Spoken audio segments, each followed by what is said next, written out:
తెలంగాణ 10థ్ class public ఎగ్జామినేషన్‌కి సంబంధించి హిందీ ఎగ్జామ్‌కి అయితే ఎంతో టైం అయితే లేదు ఫ్రెండ్స్. సో, మీరైతే స్క్రీన్ మీద అయితే చూస్తున్నారు కదా! సో, ఇదైతే మనకు వెరీ ఇంపార్టెంట్ క్వెషన్ పేపర్ అనేది అయితే వచ్చిందనమాట. సో, గైస్ మాక్సిమం నేనైతే బిగ్ క్వెషన్స్ మీద మాత్రమే ఫోకస్ చేస్తున్నాను అనమాట. సో, బిగ్ క్వెషన్స్ అయితే మీరు ఫస్ట్‌లోనే చూపిస్తున్నా మీరు స్క్రీన్ మీద అయితే గమనించండి. సో, ఈ క్వెషన్స్ అన్నీ కూడా మీరైతే ఖచ్చితంగా అయితే చూసుకునేయండి. సో, లాస్ట్ వీడియోలో అయితే ఎవడైతే చూడట్లేదనమాట. సో, గైస్ ఇదన్నా అట్లీస్ట్ మీరైతే ప్రిపేర్ అవ్వడానికి అయితే ట్రై చేయండి. సో, తెలుగులోటివి అయితే మాక్సిమం మనం చెప్పినటివి అయితే దిగాయి.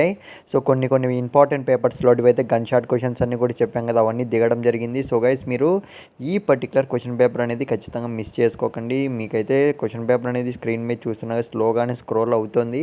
సో నెగ్లెక్ట్ అయితే చేయకండి, నేను చెప్పేది అదే. సో ఇకపోతే అట్లీస్ట్ ఒక్కరికన్నా మీ ఫ్రెండ్స్కి ఈ వీడియో అనేది షేర్ చేయడానికి అయితే ట్రై చేయండి. సో చాలామంది స్టూడెంట్స్ అయితే నెగ్లెక్ట్ చేస్తున్నారు. అస్సలు అయితే హిందీ చదువుతున్నారు లేదా నాకైతే అస్సలు అర్థం కావట్లేదు. ఎలా ప్రిపేర్ అవుతున్నారు ఖచ్చితంగా అయితే మీరు ఖచ్చితంగా బాగా ప్రిపేర్ అయితేనే మీరైతే హిందీ ఎగ్జామ్ అనేది బాగా రాయగలరు. మీరైతే స్క్రీన్ మీద చూస్తున్నారు కదా, ఒక హాఫ్ అన్ అవర్ కూర్చుంటే మీరు ఖచ్చితంగా ప్రిపేర్ అయిపోవచ్చు ఈ క్వశ్చన్ పేపర్ అనేది.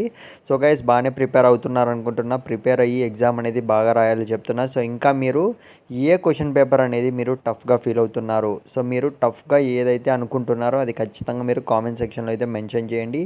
సో తెలంగాణ స్టూడెంట్స్కి అయితే నేను సపోర్ట్ చేయాలనుకుంటున్నా. సో చాలామంది మిడిల్ క్లాస్ స్టూడెంట్స్ అయితే ఉన్నారు. ఆర్జీకే ట్రిపుల్ సీట్ కూడా రావాలి.